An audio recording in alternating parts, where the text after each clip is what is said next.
صاحب جی سعودی عرب کا جہاں تک تعلق ہے، دیکھیں سعودی عرب ہمارا ایک بڑا ہی ایک قریبی ملک ہے، برادر ملک ہے. اس نے ہمیشہ ہمارے ساتھ کھڑا ہوا ہے. جتنے بھی ہم سخت وقت میں جب بھی تھے انہوں نے ہمیشہ ہمارے ساتھ کھڑے ہوئے ہیں. ہمارے دو اپنے جو عظیم ترین ہمارے جو مذہبی مقامات ہیں وہ بھی وہاں پہ ہیں.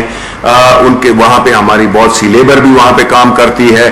تو سعودی عرب تو ہمارے ساتھ ہمیشہ رہا ہے اور ہم ان کا شکریہ ادا کرتے ہیں. یہ پیسے جو ہے نا ہمیشہ کے لیے تو نہیں ہوتے ہیں، یہ تو دیے بھی جاتے ہیں، واپس بھی کیے جاتے ہیں. تو اس میں اس کو چیزوں کو مختلف طریقوں سے جوڑنا میرا خیال ہے کہ یہ ہماری ملک کے انٹرسٹ میں نہیں ہے. ہم ان کی قدر کرتے ہیں اور ہمیں کوئی اس معاملے میں کوئی جی دیکھیں وہ تو ہمارا وہ چلتا رہتا ہے. بیکاز ایک تو کورونا کی وجہ سے ہماری جو سفارتی سرگرمیاں تھیں وہ اتنی ایکٹیو نہیں رہیں، بیکاز اور ملک ابھی ہمارے تو اللہ تعالیٰ کا فرض ہے، لیکن اور کئی ممالک ہیں ان میں جو ہے تو کورونا ابھی بھی بہت ایک سیریس مسئلہ ہے. تو انشاءاللہ یہ ایکٹیویٹی چلتی رہے گی اور اس کو زیادہ آپ اس سے نہ دیکھیں شکوک و شبہات سے. یہ اقتصادی صورتحال کے حوالے سے آپ نے جو گفتگو کی وہ تو مہنگائی میں بھی بے انتہا اضافہ ہوا ہے 2 سالوں کے دوران. وہ تو میں سوال نہیں کروں گا کیونکہ عوام جانتی ہے کہ اس کا گزارا بھی بڑی مشکل سے ہو رہا ہے. میرا سوال یہ ہے کہ سعودی عرب کے حوالے سے جو کیفیت آج نظر آ رہی ہے سعودی عرب کے حوالے سے، اس سے پہلے کسی حکومت میں ایسے نہیں ہوا. قرضے معاف بھی ہوئے ہیں، اس سے پہلے بہت بڑی تعداد میں انہوں نے پاکستان کی امداد کی، آئل کی پیمنٹس. لیکن اچھا اس میں وزیر خارجہ کے بھی جو 3-4 دن پہلے ان کا ایک بیان بھی چل رہا تھا کہ سعودی عرب کی وجہ سے انہوں نے کانفرنس میں شرکت نہیں کی اور یہ معاملات اس طرف جا رہے ہیں. یہ بتائیے گا کہ اس کو درست کرنے کے لیے ابھی چیف آف آرمی اسٹاف سے بھی کوئی ملاقات ہوئی ہے ان کے سفیر کی، اور یہ کیا ہو کیا رہا ہے؟ دیکھیں جی یہ آپ کو معلوم ہے کہ یہ جو انٹرنیشنل ایشوز ہوتے ہیں، جو آپ کو پتہ ہے کہ دنیا ایک نئے اس میں جا رہی ہے، ری ایڈجسٹمنٹ میں جا رہی ہے. جو ورلڈ آرڈر ہے وہ چینج ہو رہا ہے اسپیشلی گزشتہ کچھ سالوں میں. تو اس میں تو ظاہر ہے کہ آپ کو ہر ملک کو اپنی جو نیشنل انٹرسٹ ہے اس کو پروٹیکٹ کرنا ہوتا ہے. اور ظاہر ہے پاکستان بھی بحیثیت ایک ساورن اسٹیٹ ہم اپنی جتنی بھی نیشنل انٹرسٹ ہیں ہم اسی کی ڈائریکشن میں کام کریں گے، اسی کو انہی آبجیکٹیوز کو پرسو کریں گے جو کہ ہماری نیشنل انٹرسٹ کو تقویت دیتے ہیں، یا وہ اس کو اگر ڈیمیج کرتے ہیں تو ان سے ہم راستہ بدلیں. وزیر صاحب آپ نے یوٹیلیٹی اسٹور میں سبسڈی کی بات کی، اربوں روپے آپ نے اس میں دیے پسے ہوئے طبقے کی بہتری کے لیے، لیکن یہ خیال کیا جا رہا ہے، یہ تاثر ہے کہ وہ پسے ہوئے طبقے کی کو اس کا کم بینیفٹ ہوا، کچھ لوگوں کی جیب میں چلا گیا. جیسے چیئرمین یوٹیلیٹی اسٹور آپ کی پارٹی کے تھے، وہ اعزازی طور پہ کام کر رہے تھے. پرسوں کی اسٹیٹمنٹ آئی کہ میں بھوجن دیو کے ساتھ کرپشن کو روکنے کا اختیار نہیں ہے تو میں مستعفی ہو رہا ہوں. دوسری بات سر، آپ نے اسٹاک مارکیٹ میں تیزی کی بات کی، نو ڈاؤٹ یہ انڈیکیٹر ہے اکنامک ایکٹیویٹی میں پازیٹیو آگے بڑھنے کا. سر پچھلی حکومت جس پہ بہت شدید تنقید ہوتی ہے کہ ان کی اکانومی سب سے بری تھی، سب سے ورسٹ تھی، وہاں تاریخ کی بلند ترین سطح تک اسٹاک ایکسچینج کی ایکٹیویٹی گئی. اگر وہ بری ترین تھی تو ایکٹیویٹی ویسے تھے وہاں تک کیسے چلی؟ دیکھیں اسٹاک مارکیٹ واحد ایک انڈیکیشن نہیں ہوتی ہے، واحد انڈیکیٹر نہیں ہوتا ہے. جب آپ اس وقت مجھے پتا ہے کہ 50 سے اوپر کے پلس کی فگرز تھی اس وقت، لیکن آپ اس وقت یہ بھی دیکھیں کہ جو ایکسچینج ریٹ ہے اس کو بڑے آرٹیفیشل مصنوعی طریقے سے اس کو سپورٹ کیا گیا تھا. ایکسپورٹس کو ڈسکریج کیا جا رہا تھا اور امپورٹس کو انکریج کیا جا رہا تھا. اسی وجہ سے ہمارا کرنٹ اکاؤنٹ ڈیفیسٹ جو ہے وہ $20 ارب کا ہو گیا تھا.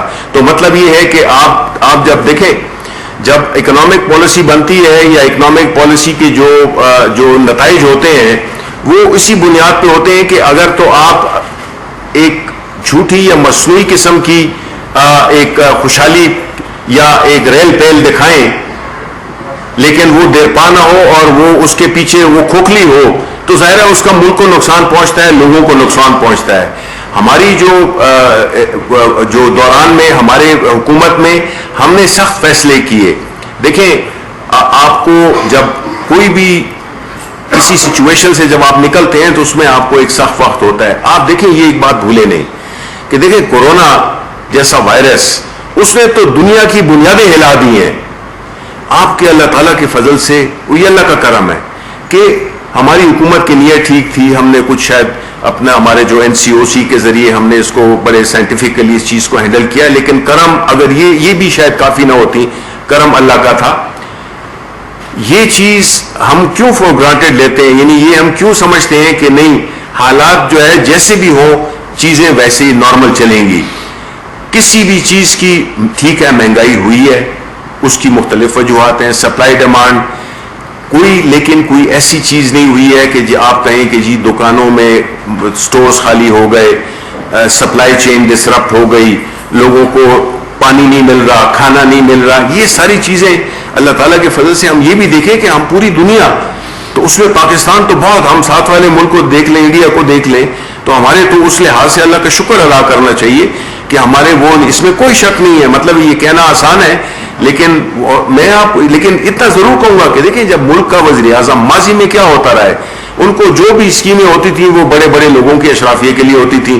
ابھی جو چیز جو پالیسی انیشیٹو آپ دیکھیں خان صاحب کا وہ جو ہے تو غریبوں کے لیے ہے, چاہے وہ احساس ہو, جتنی بھی چیزیں ہیں, یہ گھر ہو, یہ روزگار پیدا ہو کس کے لیے, یہ ان کے لیے غریبوں کے لیے, یہ کھوکھے کس کے لیے, یہ غریبوں کے لیے. یہ ساری چیزیں وہ آپ کا جو ایک لیڈر ہے جو کہ دل رکھتا ہے, جس کا دل غریبوں کے لیے دھڑکتا ہے. یہ صرف نعروں کی حد تک نہیں کہ جس میں کہا گیا تھا کہ جی روٹی کپڑا مکان. اب آپ دیکھیں جناب شبلی صاحب, سوال یہ ہے کہ ہمارا سوال سنیے. جی, آپ نے حکومتی کارکردگی کی رپورٹ احسن انداز میں پیش کی. بلا شبہ اس میں کوئی شک نہیں ہے کہ حکومت نے اقتصادی لحاظ سے بڑی کامیابی حاصل کی ہے. الحمدللہ. بات یہ کہ کورونا کی جو تھی, جو سوچ رہے تھے کہ دنیا کیا سے کیا ہو جائے گی, پاکستان میں ہم پتہ نہیں ہم رہیں گے کہ نہیں رہیں گے, ہمارے سامنے بیٹھے ہوئے لوگ رہیں گے کہ, لیکن الحمدللہ اس میں بھی کامیابی ہے. بات یہ ہے کہ آپ نے بڑے بڑے منصوبے شروع کیے, لیکن اس کے جو ثمرات ہیں غریب عوام تک نہیں پہنچ رہے. اگر پہنچیں گے تو نہ جانے کب پہنچیں گے, خاک ہو جائیں گے ہم تم کو خبر ہونے تک والی بات ہو رہی ہے.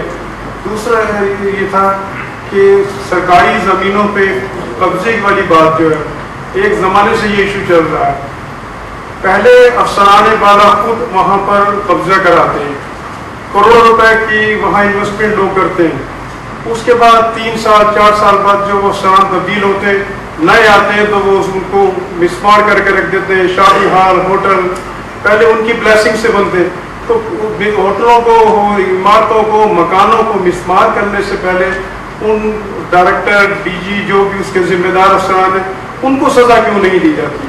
ان کو پہلے سزا دی جائے, بعد میں انکروچمنٹ کو ہٹایا جائے. آپ کی میں بات سے مکمل اتفاق کرتا ہوں. ایسا ہی ہوتا آیا ہے کہ جس میں قیمت کون ادا کرتا ہے, وہ جس نے کہ خریدی ہو کوئی پراپرٹی, کوئی ایسی جگہ, لیکن ان افسران کو سزا نہیں ملتی جو کہ اس کے مرتکب ہوئے ہیں.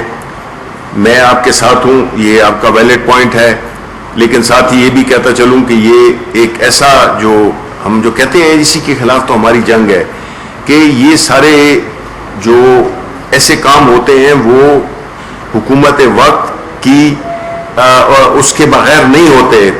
جب آپ کا جو اوپر کا جو لیڈر ہے وہ اگر یہ خود کام کر رہا ہو, آج کیا ہوا ہے, آج بلایا گیا ہے مریم نواز کو کہ وہ ان سوالات کا جواب دے کہ اس نے وہ 1100 جو زمین ہے, کنال زمین, وہ کیسے لی.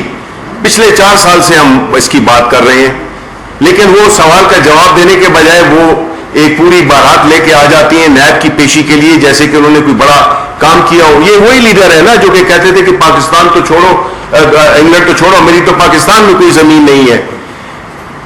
یہ وہ لوگ ہیں جنہوں نے اس ملک کو ایک ایسا نقصان پہنچایا ہے جس کے کہ ہم سب اس وقت جو ہے نا افیکٹیز ہیں. آپ دیکھیں نا کہ جب یہ ٹاپ لیول پہ یہ کام شروع ہوتا ہے تو پھر اس طرح سے جو افسران وہ لگاتے ہیں وہ بھی وہ اپنی اسی مرضی کے لگاتے ہیں, وہی جو کہ ان کے ساتھ تعاون کریں. اس لیے تو ہم کہتے ہیں کہ انہوں نے اداروں کو تباہ کر دیا.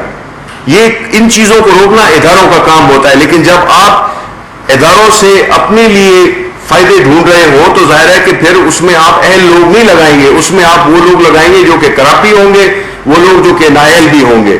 آج ان کی یہ بنتی ہے کہ یہ جو ہے تو نیب میں بجائے اس کے کہ پیشی ہو کے جواب دیں. اب ہمارے بزدار ہیں، عثمان بزدار ہیں، چیف منسٹر پنجاب ہیں، ان کو بلایا گیا، اب یہ چوتھی دفعہ ان کو بلایا جا رہا ہے. کبھی آپ نے دیکھا ہے کہ وہ کسی بارات کے ساتھ گئے ہوں، کسی پروٹوکول کے ساتھ گئے ہوں، خاموشی سے جاتے ہیں، خاموشی سے واپس آتے ہیں. انہوں نے اس کو ایک پولیٹیکل وہ بنا دیا ہے. اب یعنی اس ملک کی بدقسمتی یہی ہے کہ ان جیسے لوگ، مریم نواز جیسے لوگ جو کہ بجائے اپنے کیے پہ نادم ہو، وہ آ کے جو ہے تو پریس کانفرنس کرتے ہیں. آج ان کا مریم نواز گروپ بیٹھا ہوا تھا، پریس کانفرنس کر رہا تھا. اب کل جو ہے تو شہباز شریف گروپ پریس کانفرنس کرے گا، پھر تیسرے روز جو ہے تو پتہ نہیں اور کون سا گروپ پریس کانفرنس کرے گا. تو دیکھیں یہ وہ لوگ ہیں جنہوں نے ہمارے ملک کو اس حالت میں پہنچایا ہے. یہ وہ لوگ ہیں جن کو کہ قانون کے کٹہرے میں ہم نے کھڑا کرنا ہے اور ان سے یہ سارے حساب لینے ہیں. یہ کون ہوتے ہیں کہ کبھی لندن چلے جاتے ہیں، والد صاحب ہیں تو وہ لندن چلے گئے، ادھر بیٹھے ہوئے اور وہاں سے وہ اپنی آرام کی زندگی گزار رہے ہیں، جبکہ ان کے اپنے ورکرز جو ہیں وہ یہاں پہ جو ہے تو ذلیل و خوار ہو رہے ہیں. یہ کیسی لیڈرشپ ہے؟ لیڈرشپ وہ ہے جو کہ آپ کے ملک میں موجود ہو، جس کے اثاثے اس ملک میں موجود ہو، جس کی انویسٹمنٹ اس ملک میں موجود ہو. ایسے تو نہیں ہوتا کہ آپ نے ملک کو کنگال بھی کر دیا اور اوپر سے دیدہ دلیری. یہ دیکھیے کہ آپ آ کے اور پریس کانفرنس کرتے ہیں جس میں کہ آپ سے سوالات پوچھے گئے.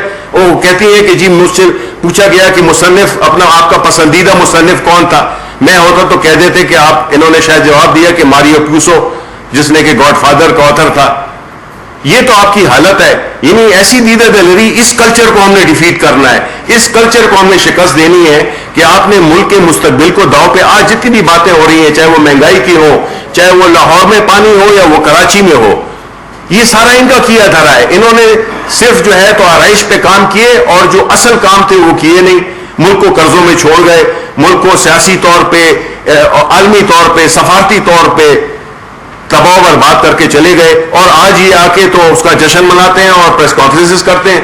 یہ تو آپ کو ان سے پوچھنا چاہیے کہ جی یہ آپ تو ادھر جواب دینے کے لیے آئے تھے، وہ جواب دیں.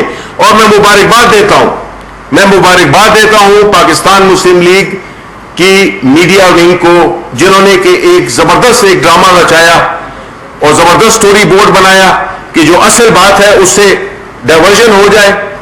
اور ان کا جو ہے تو یہ پتھر اور پولیس اور یہ بھی اپنے جو ان کے کیا ہوا تھا، انہوں نے یہ سٹیج کیا، یہ ڈرامہ انہوں نے سٹیج کیا صرف کس لیے کہ جو اصل چیز ہے اس سے ہٹانے کے لیے، توجہ ہٹانے کے لیے. توجہ نہیں ہٹنے والی. آپ کو جواب دینا ہوگا. آپ سے کسی نے نہ آپ میں فلسفے کی کوئی گنجائش ہے.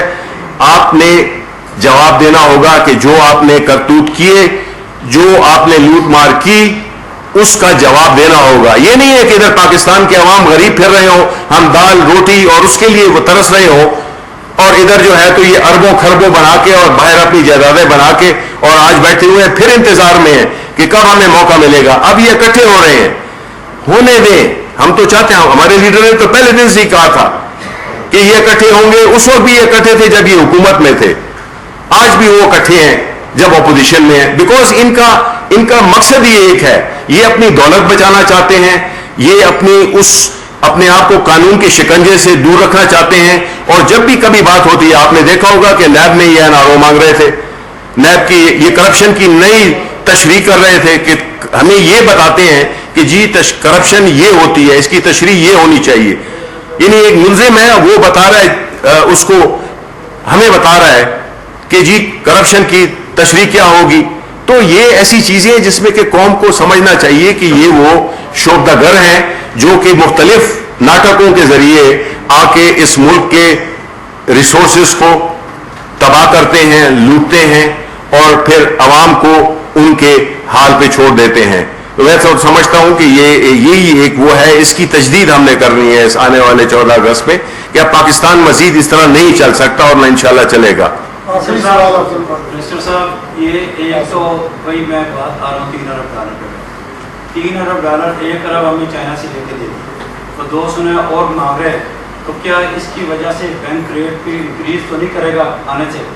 دوسری چیز کہ ان حالات میں